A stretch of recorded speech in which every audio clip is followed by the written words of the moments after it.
ওরে ছেলে প্রসব হয় না, ছেলে প্রসব হয় না, আর হবে গানের আলোচনা। ছেলে প্রসব হয় না, হবে গানের আলোচনা। প্রসব হচ্ছে না, জননী কষ্ট পাচ্ছে। মায়ের কত কষ্ট দেখো। মায়ের গর্ভে জন্ম নিয়ে ফোটানি করছো, দুটো ভাতের জন্য মা তুলসী তলায় বসে কাঁদে। বাড়ি ঘর কষ্ট করে সংসার সাজিয়ে তৈরি করলো, আর তার বাড়িতে জায়গা হয় না। বৃদ্ধাশ্রমে পাঠিয়ে দিচ্ছে ছেলে। বউকে নিয়ে সুখে থাকি, মাটাকে দূরে রাখি।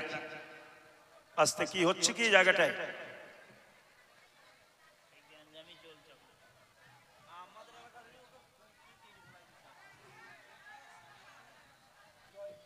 এসব চ্যাংড়া দরকার, তবে ওগুলো টাইট হবে।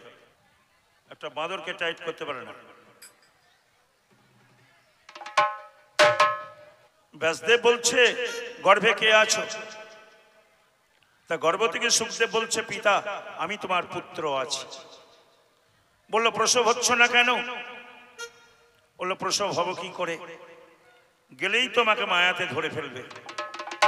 আর আমি গোবিন্দকে ভুলে যাব, গোবিন্দকে ভুলে যাব, আমি গোবিন্দকে ভুলে যাব, গোবিন্দকে ভুলে যাব, আমি প্রাণ কৃষ্ণ হারা হব, গোবিন্দকে ভুলে যাব, প্রাণ কৃষ্ণ হারা হব। তখন ব্যাসদেব বলছেন তোমার জননী যে কষ্ট পাচ্ছে, তুমি প্রসব হচ্ছ না, কত রাত্রি তোমার মা ঘুমাচ্ছে না গর্ভ যন্ত্রণায়, কত নিশি কোনো কিছু সেবা করছেন না। তাহলে তোমার জননী যদি মারা চায় তোমাকে তো দায়ী হতে হবে পুত্র। বলো না, তা আমি দায়ী হব না, কারণ আমি মাকে সৃষ্টি আমি করিনি, বাবাকেও আমি সৃষ্টি করিনি। তাহলে তুমি কি মায়াকে সরিয়ে নিতে পারবে পিতা? বলো তা কি করে পারবো, আমি তোমার জননীকে গ্রহণ করেছি, আমি তো মায়াবৃত হয়ে আছি, আমি কি করে সরাবো? বলে তাহলে মায়া কার? তখন বলছে প্রাণ গোবিন্দ হরি যিনি, আরে প্রাণ গোবিন্দ হরি যিনি, আর মায়া হলো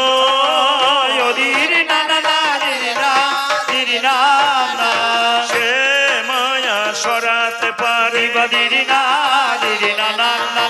আমি কেন পারবো বলো?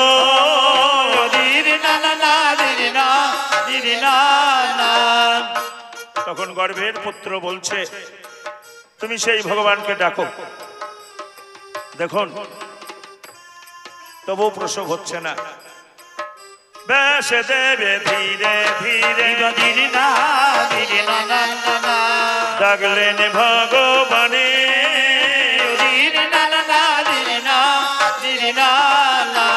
ভগবানকে ডাকলেন হে গোবিন্দ তুমি এসো। আমার সহধর্মিণী পদ্মাবতী বড় কষ্ট পাচ্ছে, গর্ভ ধারণ করে। ভগবান ছুটে এলেন, পদ্মার কাছে এসে দাঁড়ালেন। গর্ভে কে আছো? বললাম আমি ব্যাস পুত্র গর্ভে আছি। প্রসব হচ্ছ না কেন? ভগবান বললেন প্রসব হলেই তোমাকে মায়াতে ধরে ফেলবে। পুত্র বলছে আর মায়াতে ধরলে ঠাকুর আমি তোমাকে যে ভুলে যাব, ভেবে দেখো ও মাধব, তোমাকে যে ভুলে যাব, ও দেখো রে মাধব, আর তোমাকে যে ভুলে যাব, ভেবে দেখো মাধব, তোমাকে যে ভুলে যাব, ও ভেবে দেখো মাধব, মায়াতে জড়িয়ে ধরিবে, মায়াতে জড়িয়ে ধরিবে, মায়াতে জড়িয়ে ধরিবে। মায়া যদি সরিয়ে নেবে তবে প্রসব হওয়া যাবে, আর মায়া যদি সরিয়ে নেবে তবে সত্য কথা ভেবে দেখো তুমি, আর সত্য কথা ভেবে দেখো তুমি। তখন গোবিন্দ বললেন, কি বলছো পুত্র? আমিও তো মায়াবৃত হয়ে আছি। আমার কাছে আছে যোগমায়া দেবী, শিবের কাছে আছে মহামায়া দেবী, আর জীবের কাছে আছে জীবমায়া দেবী। আমিও তো মায়াতে ঘেরা আছি পুত্র, আমি কেমন করে সরাবো বলো? তখন সুখদেব বলছে, গোবিন্দ তাহলে তোমার কথা আমি মানলাম না, আমি মায়ের গর্ভে থেকেই গেলাম। মায়ের গর্ভে থেকে গেলাম, ওরে মা বলে তুমি দায়ী হবে। মায়ের গর্ভে থেকে গেলাম, মা বলে তুমি দায়ী হবে। সেই সময় গোবিন্দ দায়ে পড়ে গেল, ঘরে বেড়ে ছেলের কাছে বলিতে লাগিল, পুত্র ঠিক আছে, তুমি আমাকে হারিয়ে দিলে আজকে, তবে আমি যে ভক্তাধীন, ভক্তের অধীন হয়ে জগতে আসি, আমি আসার আগে ভক্তকে জগতে পাঠাই, সে পরিবেশ তৈরি করে দেয়, তবে আমি আসি অরূপ থেকে স্বরূপে। এই ভক্তের ইচ্ছাটাই আমার পূরণ করা কাম্য। তবে আমি একটা গোদহন কাল পর্যন্ত মায়াকে সরিয়ে নেব। একটা দুগ্ধবতী গাভীকে দহন করতে যতটুকু সময় লাগবে ততটুকু সরিয়ে নিতে পারি, আমি তার বেশি পারবো না। তার বেশি পারবো না, আমি তার বেশি পারবো না, তার বেশি পারবো না। নাম ধরেছি কালো সোনা, তার বেশি পারবো না, আমি ধরেছি কালো সোনা। আমি একটা গোদহন কাল পর্যন্ত মায়াকে সরিয়ে নেব পুত্র, তুমি কি এর মধ্যে প্রসব হবে? বলল তথাস্তু, এর মধ্যে আমি প্রসব হয়ে যাব, সরাও। গোদহন কাল পর্যন্ত ভগবান মায়াকে সরালেন। শুকদেব গোস্বামী তখন 16 বছরের ছেলে, গোপদারি গজিয়ে গেছে, মায়ের ঘরে বেড়ে নাড়ি ভুঁড়ি নিয়ে বেরিয়ে চলে গেলেন রাধে রাধে করতে করতে গঙ্গার তীর ধরে। এত দ্রুত বেগে হাঁটছেন, ব্যাসদেব ধরতে পারলেন না। পুত্র দাঁড়াও, তোমার সঙ্গে কথা আছে। আর কে ধরবে বলো? শুকদেব চলে গেলেন। কোথায় গেলেন? মিথিলায় চলে গেলেন ভাগবত পরিবারে। আর নিখিলাই চলে গেলে ভাগবত পরিবারে। আর জনক রাজ্যে দেখা দিলেন যত্ন সহকারে। আর জনক রাজ্যে দেখা দিলেন যত্ন সহকারে। জনক রাজাকে, সীতামায়ের বাবা জনক রাজাকে গুরুকরণ করবে বলে তার মনের অভিপ্রায় জাগরিত হলো। ঘরে ঢুকে দেখছেন জনক উলঙ্গ হয়ে বসে আছে। কতগুলো যুবতী নারী সামনে উলঙ্গিনী হয়ে,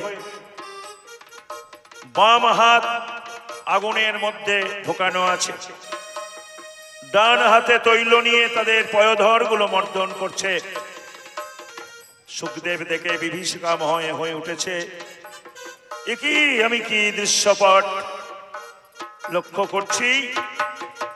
আমি কাকে গুরু করতে এলাম? কাকে গুরু করতে এলাম? কাকে গুরু করতে এলাম? কাকে গুরু করতে এলাম? ওরে দেখে বড় অবাক হলাম। কাকে গুরু করতে এলাম? দেখে বড় অবাক হলাম। করজোরে বলছে, গুরুদেব আমি শুকদেব গোস্বামী, আপনাকে গুরুকরণ করতে এসেছি। আমি আপনার এই আচরণ কেন? যুবতী মেয়ের পয় ধরে তেল মর্দন করছেন আর হাত আগুনের মধ্যে ঢুকিয়ে দিয়ে আছেন, উলঙ্গ হয়ে বসে আছে। বলল সুখদেব, এটা তোমাকে মুখে বলতে পারবো না। তুমি এক কাজ করো, আমি 1 বাটি সর্ষের তেল তোমাকে দিচ্ছি। আমার জনক রাজ ভান্ডারটা তুমি ঘুরে আসো। যতটা এলাকা আমার রাজবাড়ি আছে এটা পরিক্রমা করে এসো, কি কি দেখতে পাবে এসে যেন আমাকে বলবে, আর এক ফোঁটা তেল যেন মাটিতে ফেলবে না। যদি এক বিন্দু তেল মাটিতে পড়ে যায় শুকদেব, তোমার ব্রহ্ম হত্যা পাপ হবে, তোমার ব্রহ্ম হত্যা পাপ হবে, তোমার ব্রহ্ম হত্যা পাপ হবে। তোমার ব্রহ্ম হত্যা ওরে দেখো তুমি একবার ভেবে, ব্রহ্ম হত্যা পাপ হবে, দেখো তুমি একবার ভেবে। এবার তেলের বাটি নিয়ে সুখদেব হাঁটিতে লাগিল। এবার জনকের রাজভান্ডার ঘুরে চলে এলো। এবার গুরুদেবের চরণ তলে বাটিটা নামায়, চরণ দুটি ধরে আমার প্রণতি জানায়। গুরুদেব আমি ঘুরে এলাম। বলল সুখদেব কি কি দেখতে পেলে গো? আমার রাজ্যটা ভালো লাগলো? বলল হ্যাঁ ভালো লাগলো কি মন্দ লাগলো আমি আপনাকে বলতে পারবো না। বললো কেন? বললো আমি তো কিছুই দেখতে পেলাম না। কেন তুমি কি চোখ বুজে ঘুরছিলে? বলছে না। তাহলে দেখতে পেলে না কেন? কত সুন্দর সুন্দর ফুলের বাগান, কত বৃক্ষরাজি সুশোভিত রয়েছে সারি সারি, কত কোকিল কোকিলা, ময়ূর ময়ূরী, চাতক চাতকী, ক্রঞ্চ ক্রঞ্চি তারা আনন্দ কেলি খেলছে, কত রাজহংস রাজহংসী মরাল মরালি স্বচ্ছ সরোবরে তারা সাঁতার দিয়ে বিচরণ করছে, কত প্রস্ফুটিত কমল ভাসমান অবস্থায় শোভা বর্ধন করছে। কিছুই দেখনি? বলল না। তাহলে দেখনি কেন? বলো যে তুমি বলেছো গুরুদেব এক বিন্দু তেল যেন মাটিতে পড়ে যায় না। আমার নজর ছিল তেলের বাটির দিকে গুরুদেব, তাই আমি দেখতে পাইনি। জনক রাজা বলছে সুখদেব তোমার আমাকে দেখে তোমার বিভীষিকা লেগেছে, উত্তরটা এখানেই নিয়ে নাও। এই দেখো আমার করিবর্গার ঘর, একটা সূক্ষ্ম সুতো, তার ডগায় একটা ধারালো খড়গ বাঁধা আছে, এদিকে আগুন জ্বলছে প্রজ্বলিত বাতি, এক হাত তাতে প্রবেশ করানো আছে, আর আমি এক হাতে যুবতীদের পয়োধর মর্দন করছি তেল মাখিয়ে, কিন্তু আমার মন পড়ে আছে খাঁড়ার দিকে। এক বিন্দু যদি মনের বিকার সঞ্চার হয়, মনের মাঝখানে কুপ্রবৃত্তি জন্মগ্রহণ করে, এই কামিনী কাঞ্চনে দৃশ্যপট লক্ষ্য করে আমার প্রাণ যদি উদ্বেলিত হয়ে পড়ে, তাহলে এই সুতো থেকে খাড়াটা কেটে গিয়ে আমার গর্দানে পড়বে, আর আমি কাটা পড়ে যাব। আমি কি করছি আমি কিছুই বুঝি না, লক্ষ্য আমার খাড়ার দিকে। ভেবে দেখো সংসারটা করতে গেলে লক্ষ্যটা খাড়ার দিকে রাখতে হবে, ধর্মের দিকে। সেই ধর্মের যিনি আদি পুরুষ, তাকে কেউ শক্তি জ্ঞানে দেখে, আর কেউ পুরুষ জ্ঞানে দর্শন করে। পুরুষ তুমি এটা বোঝো না, কেউ তাকে বলে কৃষ্ণ, কেউ তাকে বলে কালী। আমার মায়ের রং কালো, তাই তাকে কালী বলা হয়। ই প্রত্যয় করে কালী, কাল প্লাস দীর্ঘইকার ই প্রত্যয় করে কালী শব্দ নিষ্পন্ন। তোমার প্রভু পুরুষ কালো, কালো থেকে কালা। তোমার সচ্চিদানন্দ আমার সত্য রজতম। তোমার পঞ্চভাব সন্তদস্য সূক্ষ্ম বাৎসল্য মধুর, আমার মদ্য মাংস মৎস্য মৈথুন মুদ্রা পঞ্চমকার। তোমার মৎস্য কর্ম বরাহ নৃসিংহ বামন পরশুরাম রাম বলরাম বুদ্ধ কল্কি। আমার কালিতারা মহাবিদ্যা সরস্বী ভুবনেশ্বরী ভৈরবী ছিন্নমস্তা ধূমাবতী বগলা কমলাত্মিকা ইতি দশ মহাবিদ্যা সমৃতা। আমার দশ মহাবিদ্যা। তোমার অষ্ট সখা অষ্ট সখী, আমার ষোড়শ উপচার। তোমার 64 রস, আমার 64 যোগিনী। কেবল তোমার বীজ মন্ত্রে একটা ল আছে, আমার বীজ মন্ত্রে একটা র আছে। র আর লয়ের তফাৎ। আমার হাতে অসি, তোমার হাতে বাঁশি। ভেবে দেখো এই ভাবনায় এগুলো হয়েছে, কেউ তাকে মাতৃগানে দেখেছে, কেউ তাকে পিতৃগানে দেখেছে। হরি তোমার সর্বরূপ, মাতৃরূপসার, যে রূপে পালন করো বিশ্ব ত্রিসংসার। তাই তাই মা হলো শ্রেষ্ঠা, মা হলো শ্রেষ্ঠা। ওরে মায়ের মাঝে প্রেমের পরাকাষ্ঠা। মা হলো শ্রেষ্ঠা, মায়ের মাঝে হলো পরাশ্রেষ্ঠা। হ্যাঁ, এই জায়গাগুলো একটু ভাবো, ভাবতে হবে, না ভাবলে হচ্ছে না। এই নারী জাতির জন্য কত জগতের বুকে ভালো কাজ হয়েছে। যুগে যুগে পুরুষের দ্বারা নিপীড়িতা হচ্ছে নারী। লঙ্কাপতি রাবণ ছিল, জানেন তা সবাই। আগে দিনই দিগ্বিজয়ে রাবণ রাজা যায়। সুমের শিখরেতে গিয়ে দিল দর্শন, কুশধ্বজ রাজার মেয়ে বেদবতী নামকরণ। যার জন্মের সময় বেদধ্বনি করেছিলেন, বেদ উচ্চারণ করেছিলেন অনর্গল বদনে, এই জন্য নাম রাখা হয়েছিল বেদবতী। এই বেদ কার গর্ভে জন্ম? নারীর গর্ভে। সাবিত্রীর গর্ভ থেকে বেদের জন্ম হয়েছে। ভেবে দেখো, ব্রহ্মপুরাণে কথাই বলছে।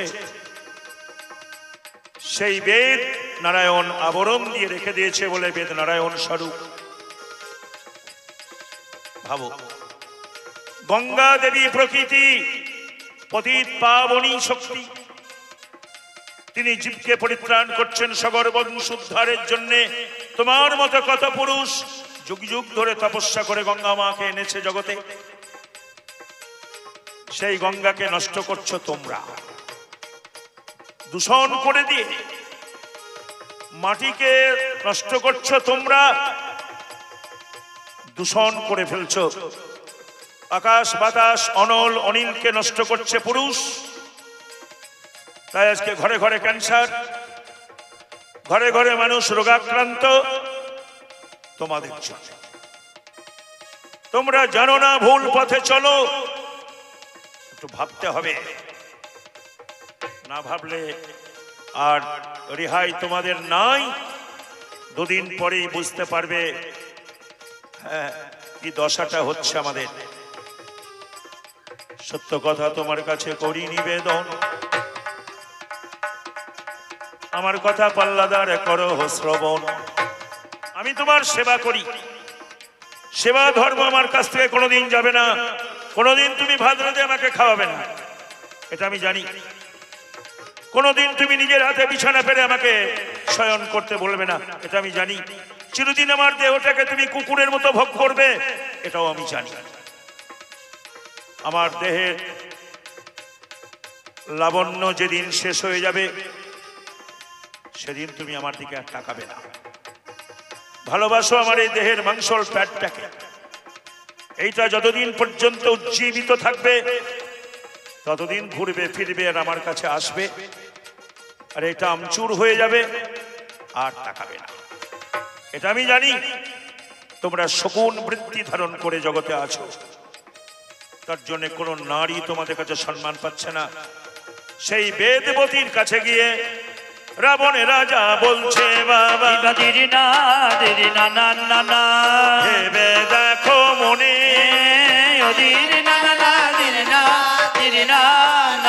তুমি আমায় ভালোবাসো, চলো লঙ্কা ধামে।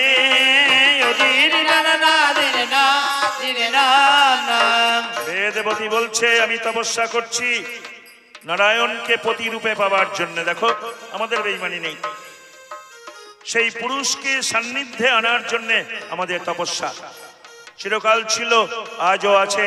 আজও শিবরাত্রিতে নারীরা শিবের লিঙ্গে জল ঢালে, শিবের তুল্য একটা পতি পাওয়ার জন্য। আমাদের বেঈমানি নেই, এটা তোমাকে ভাবতে হবে। কুশধ্বজ রাজার মেয়ে বেদবতী কয়,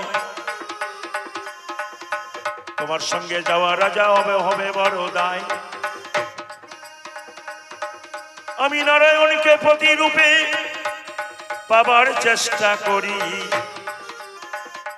সত্য কথা প্রকাশ করি ও পৈতে ধারি। এই কথা বলেছে আর বেদবতীর কেশ চেপে ধরেছে। নারী জাতির কেশ যে ধরে টানবে তার হরিবল দুদিনেই হবে। তুমি আমার কেশ ধরলে রাবণ, তোমার বংশ একদিন ধ্বংস হয়ে যাবে আমার জন্যে।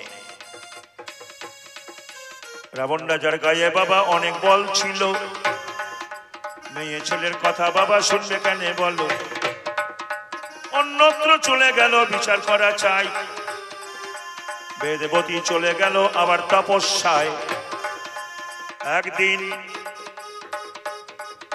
ওরে জনকের রাজ্যে উঠে এলো লাঙলের শিরালে। আমাদের সবারই জন্ম লাঙলের শিরালে। এই জমি থেকে আমাদের জন্ম, মাটি থেকে আমরা এসেছি। লাঙলের সাহায্যে জনক মানে পিতা, জনকের লাঙলের সাহায্যে আমাদের জন্ম হয়, হচ্ছে, হবে। ওরে সীতা দেবী যত্ন করে অমনি উঠে এলো। ওরে রাজ্যের মাঝে মেয়ে বলে মানুষ করে নিল। হরের ধনু পরশুরাম একটা হরধনু রেখেছিল, 180 হাত লম্বা। সেই ধনুক যে ভেঙে দিতে পারবে আমার মেয়েকে বিয়ে করবে। রামচন্দ্র ভেঙে দিয়ে বিয়ে করলেন। সেই দণ্ডটি রাম অবতারে হরধনু, কৃষ্ণ অবতারে বেনু, আর গৌরাঙ্গ অবতারে দণ্ড রূপে গৌরাঙ্গের হাতে ছিল। নিত্যানন্দ প্রভু গৌরহরি পুরীধামে যাওয়ার কালে দক্ষিণ ভারতে ভার্গী নদীর কূলে গিয়ে দণ্ডটা ভেঙে ফেলে দিয়েছিলেন। সেখানে দণ্ড ভাঙা মেলা হয় আজও। ভেবে দেখো, সেই বেদবতী সীতা হয়ে গেল, রামের বউ হলো।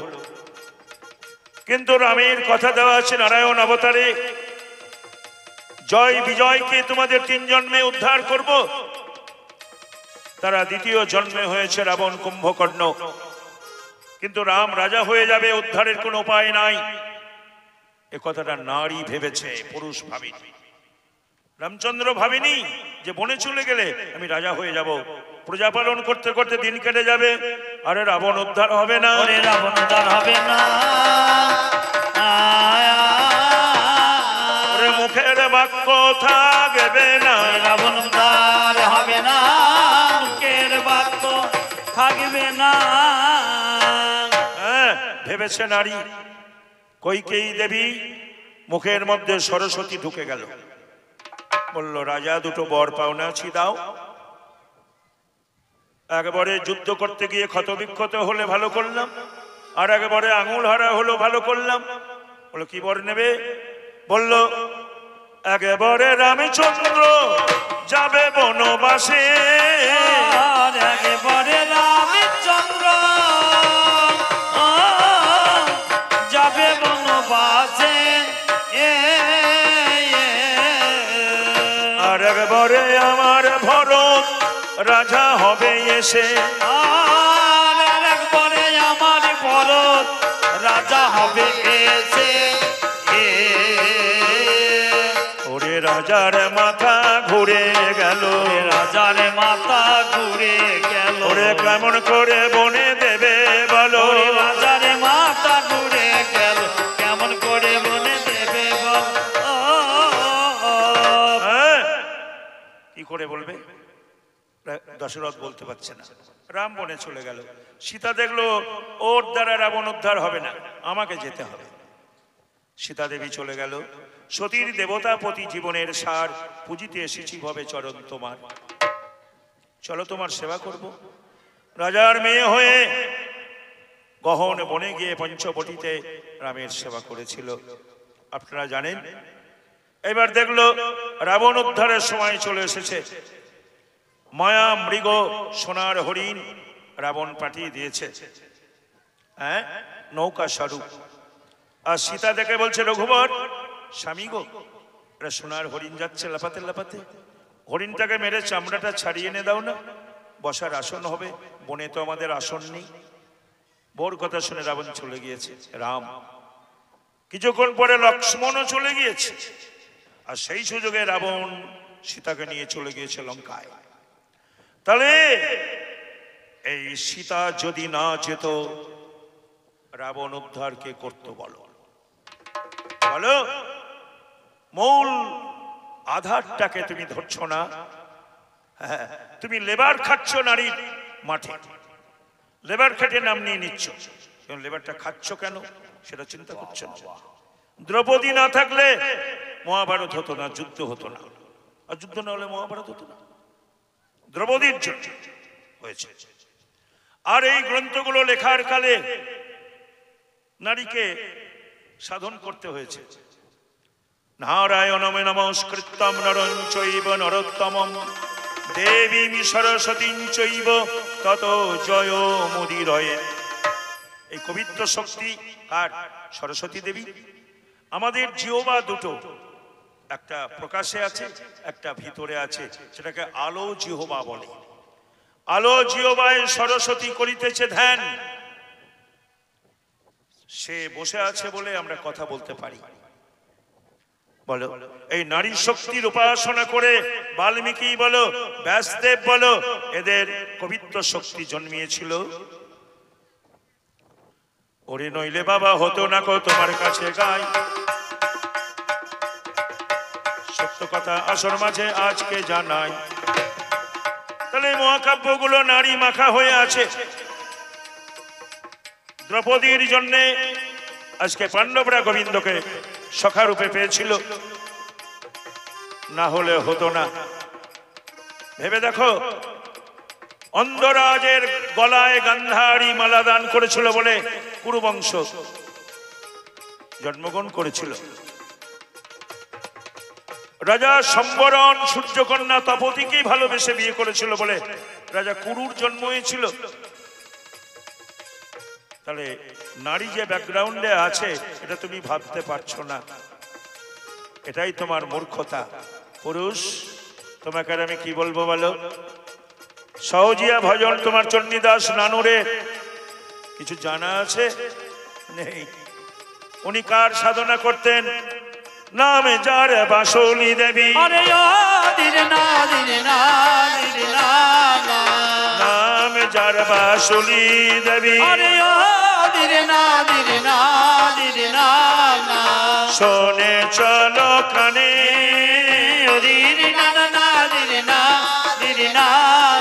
আমি একই একই ব্যাখ্যা করি। অদ্য কবির গানে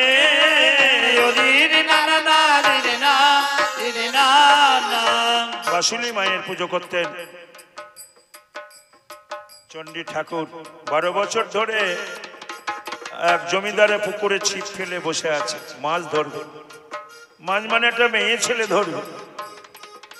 রামী আদ্যা শক্তির অংশ, তিনি ধূপানি সেজে কাপড় কাচতে এসেছেন। আর রামীর সঙ্গে মনের প্রণয় ঘটেছে, বিবাহ করলেন। সে চণ্ডীদাসকে জ্ঞান দান করলেন। নারী নিত্যের আদেশে বাসুলি চলিল সহজ জানাবার তরে। যাইতে যাইতে নানুর গ্রামেতে যাইয়া প্রবেশ করে। বাসুলি আসিয়া চাপড় মারিয়া চণ্ডীদাসে কিছু কয়। সহজ ভজন করহ যাজন, ইহা ছাড়া কিছু নয়। সারি জপ তপ করহ আরোপ একতা করিয়া মনে। যাহা কহি আমি তাহা শোনো, তুমি শোনো 64 শনে। বসুতে গ্রহেতে করিয়া একত্রে ভজহ তাহারে নীতি। বানের সহিতে সজাই যুজিতে সহজেতে এই রীতি। দক্ষিণ দেশেতে না যাবে কদাচিতে, যাইলে প্রমাদ হবে। এই কথা মনে ভাবরাত্রি দিনে আনন্দে থাকিবে তবে। রতি পরকিয়া যাহারে কহিয়া সেই সে আরো প্রসার। ওরে রজক ঝিয়ারি রমণী আমারি, নামটি হয় যে আমার। বাসুলিয়া দেশে কহে চণ্ডীদাসে, শোনহ বীজের সুতো। ওরে এ কথা লবে না না জানে যে জনা সে কলি যুগের ভূত। দেখো চণ্ডীদাসকে জ্ঞান দান দিচ্ছে জগতের বুকে। এই প্রকৃতি বৈষ্ণবরা একাদশী করে, একাদশী নারী। ব্রাহ্মণরা গীতা পড়ে, ভগবান কৃষ্ণ বাগ্ময়ী মূর্তি, গীতা প্রকৃতি। ভাবো সবই প্রকৃতিময় গ্রন্থ। অমৃণ ঋষির কন্যা বাক, ব্রহ্ম বিদুষী কন্যা, তিনি ঋগ্বেদের বাক সূত্রটা রচনা করেছিলেন এবং পৃথিবীতে প্রথম হাতে করি ওই বাকের হয়েছিল। ভাবো তাহলে বিদ্যা অর্জন করতে গেলে নারীর সাধন দরকার, ঐশ্বর্য লাভ করতে গেলে লক্ষ্মী দেবীর সাধন দরকার, দুর্গতি নাশ করতে গেলে দুর্গার সাধন দরকার, অসুর নাশ করতে গেলে রিপুগুলোকে কালীর সাধন দরকার, আর প্রেম অর্জন করতে গেলে রাধার সাধনা দরকার। তোমার কি দরকার আছে বলো? কিচ্ছু দরকার নেই। বৈষ্ণবরাও শাক্ত, রাধাকে সাধন না করলে তাকে বৈষ্ণব বলা যাবে না, তাকে বৈষ্ণব বলা যাবে না। তোমার কথা কি নাই তো জানা, ওরে বৈষ্ণব বলা যাবে না, তোমার কথাটি নাই কো জানা।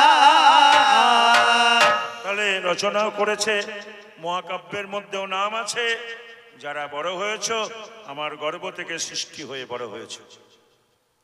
আজকে আমাকে আর মনে পড়ছে না, পড়বে কি করে? এই যে 12 মাস, এটা কি মাস? বৈশাখ মাস। এর নামকরণ কার নাম অনুসারে? তোমার না আমার?